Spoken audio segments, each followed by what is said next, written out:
अस्सलाम वालेकुम मेरे अजीज हमवतनों, मैं हूं आपका मेज़बान आशर अजीम खान। फ़बी अलाई रब्बिकुमा तुकज़्ज़िबान, मेरे नबी पाक सल्लल्लाहु अलैहि वसल्लम उनकी आल पर लाखों करोड़ों दुरूद सलाम। नाज़रीन, पाकिस्तान में जब तक फ़ौज इस बयानिए को लेकर चल रही थी कि अब सियासतदानों ने पाकिस्तान को लूटा है और अगर किसी ने इस मुल्क की इज्जत को बचा के रखा है तो वो वाहिद एक फ़ौज है। अब जब से पाकिस्तानी फ़ौज ने इन चोरों का साथ देना शुरू कर दिया, इस इम्पोर्टेड हुकूमत का साथ देना शुरू कर दिया है, लोग इमरान खान से ज़्यादा मोहब्बत करना शुरू हो चुके हैं, अपनी फ़ौज की इज़्ज़त छोड़ना शुरू हो चुके हैं। तो मेरे ख्याल में पाकिस्तान के इदारों को अब सोचना चाहिए कि पाकिस्तान में इस वक्त जो कुछ हो रहा है उसके ज़िम्मेदारी खुद लें और उसको वापस रिवर्ट करें ताकि पाकिस्तान की आवाम के दिलों में उनकी मोहब्बत जो है वो फिर से पैदा हो चुके। इमरान खान साहब के दौरे हुकूमत के अंदर पाक फ़ौज की जो इज़्ज़त थी, पाक फ़ौज का जो बयानिया था, उस बात को बिल्कुल सच समझा जाता था। लेकिन आज जब से ये इम्पोर्टेड हुकूमत आई है, ने आपको NRO देने के अलावा और ऐसा कोई काम नहीं किया जिससे पाकिस्तानी अवाम मुस्तफ़ीद हो सके। अब जिन अफसरान ने ब्रॉडशीट केस की इंक्वायरी की थी, अब FIA की तरफ से उनको नोटिस भेजे जा रहे हैं, यानी कि जिन्होंने शरीफ ख़ानदान की करप्शन चोरी को अवाम के सामने लेके आए, जिन अफसरान ने इसके ऊपर दिन रात मेहनत की, अब उनको सजाएं देने का वक्त आ चुका है। क्योंकि इमरान खान साहब के साथ ये लोग ना तो सियासी तौर पर जंग लड़ पा रहे हैं और ना ही मैदानी तौर पर इनको साथ जंग लड़ पा रहे हैं, ना ही बयानिया उनका इतना मजबूत है कि वो इमरान खान साहब के बयानिए को मात दे सके। तो अब यही हो रहा है कि पाकिस्तान में जो तमाम नैब के अफसरान थे,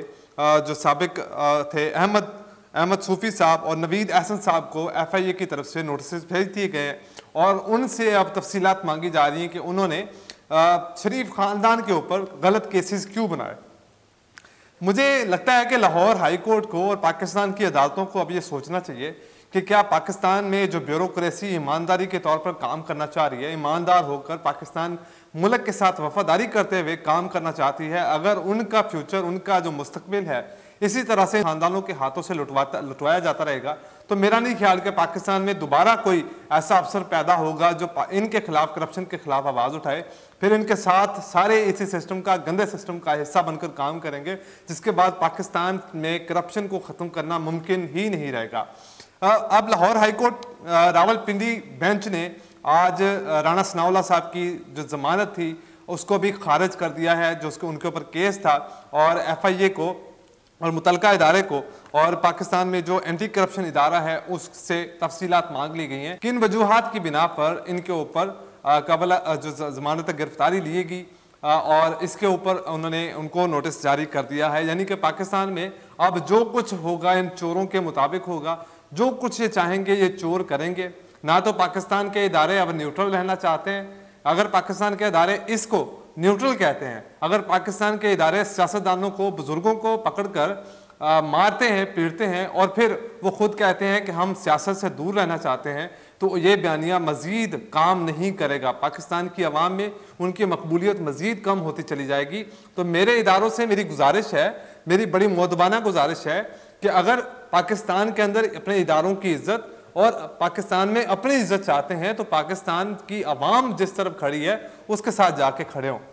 आज ख्वाजा आसिफ साहब ने बड़ी धमकी दी, उन्होंने कहा कि हम नैब के करप्शन के केसेस भुगते, हमने जेलें काटी, लेकिन हम उन केसेस से सुरखरू हुए, हमें अल्लाह ने सुरखरू किया। अल्लाह पाक जो है ना, वो गुनाहों, जब शख्स एक इंसान गुनाह करना शुरू कर देता है तो उसकी जो डोरी है वो उसको खुला छोड़ देते हैं। वो देखते हैं मेरे अल्लाह कि कब तक, कहाँ तक इस शख्स की जो वक़्त है या इस शख्स की ताकत है कि वो गुनाह करता है, और वही कुछ इस हुकूमत की तरफ से किया जा रहा है। यानी कि तमाम मुल्क के कवानीन तब्दील करके अपने आप को NRO 2 देकर पाकिस्तान की आवाम के सामने बयानिया बनाने की कोशिश कर रहे हैं कि हमें अल्लाह ने करप्शन के केसेस से सुरखरू किया। ऐसा नहीं हो सकता। पाकिस्तान की आवाम 1990 की दिहाई में नहीं रहती। पाकिस्तान की आवाम मजीद जो है वो इन करप्ट टोले के खिलाफ आवाज उठाना शुरू कर देगी। इमरान खान साहब लॉन्ग मार्च करना चाहते हैं, लेकिन मुल्क के हालात इस वक्त इस तरह के हैं कि वो लॉन्ग मार्च की कॉल नहीं दे रहे, जिसके बाद अगर लॉन्ग मार्च होता है, पाकिस्तान की आवाम निकल आती है, तो पाकिस्तान की मुआशरी तरक्की मजीद रुक जाएगी। इस इम्पोर्टेड हुकूमत के आने के बाद जो पाकिस्तान की मईशत के ऊपर, जो पाकिस्तान की मईशत को जो झटका लगा है, उसको बड़ा जोर का झटका फिर से लगेगा और जिसके बाद पाकिस्तान फिर डिफॉल्ट की तरफ जाना शुरू हो जाएगा। पीपल्स पार्टी के बानी यानी कि पाकिस्तान में इस वक्त जो पीपल्स पार्टी ने एक और काम किया है, यानी कि जो लोग नज़रियाती हैं, जो लोग पाकिस्तान की आवाम के बारे में सोचते हैं, उनका हक दिलाना चाहते हैं, उन लोगों को पाकिस्तान की सियासत से दूर किया जा रहा है। यानी कि एतजाज़ अहसन साहब जो कि बिल्कुल नज़रियाती सियासत है, जिन्होंने जुल्फ़िकार अली भुट्टो के साथ अपने नज़रियाती पार्टी के साथ सियासत शुरू की और पाकिस्तानी अवाम को हक और इंसाफ दिलाने के लिए हमेशा बात की, आज उनको पीपल्स पार्टी की रुकनीत उनकी मुअत्तल कर दी गई। और इसके ऊपर तमाम मुस्लिम लीग नून, आप जानते ही हैं कि उनकी पार्टी की जो रुकनीत है वो मुअत्तल क्यों की जा रही, क्योंकि वो बिला जो रोज़ बरोज़ जो है वो नून लीग के ऊपर ताबड़तोड़ हमले करते हैं, पाकिस्तानी फ़ौज के ऊपर ताबड़तोड़ हमले करते हैं। तो किसी ऐसे शख्स को ये नागवार गुजरा है कि इनको मजीद ऊपर से राना सनाउल्लाह साहब टीवी के ऊपर बैठकर एक ऐसे सियासतदान की बेइज्जती करते हैं जिसने पाकिस्तान की सियासत में अपना अहम किरदार अदा किया है, जिसने इन करप्ट टोले को जो उनके केसेस लड़े और उनको इन केसेस से बाहर निकलवाया। आज ये लोग, मेरी पाकिस्तान के मुख्तलिफ हलकों से भी यही गुजारिश है कि जिस तरह से इन्होंने एतजाज़ हसन अपने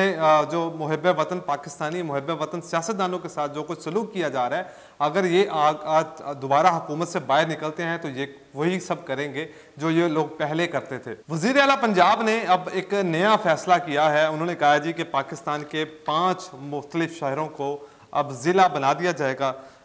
यानी कि अगर जिसके बाद जो है वो उन इलाकों के अंदर जो कानून की बालादस्ती में बेहतरी आएगी, कानून के ऊपर जो काम बेहतरी से होगा,